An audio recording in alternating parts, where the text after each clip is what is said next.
Hi friends, இன்னைக்கு ஹெல்த்தியான கேழ்வரகு மாவு வச்சு மொறு மொறுன்னு முறுக்கு தான் செய்ய போகிறேன்.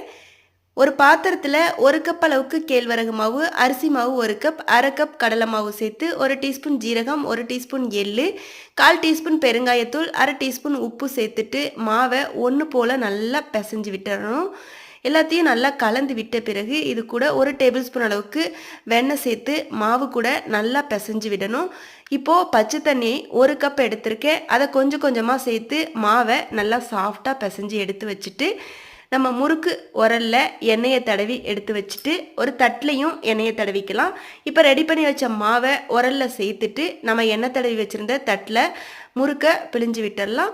எண்ணெய் கடாயில் நல்லா சூடாக இருக்குது. இப்போ நம்ம பிழிஞ்சு வச்ச முறுக்கெல்லாம் சேர்த்துட்டு அடுப்பை மீடியம் ஃப்ளேம்லேயே வச்சுட்டு நல்லா பெரட்டி விட்டு வேக வச்சு எண்ணெயில் உள்ள சலசலப்பு அடங்கினதும் முறுக்கை வெளியில் எடுத்துட வேண்டியதான். நல்லாயிருக்கும். ட்ரை பண்ணி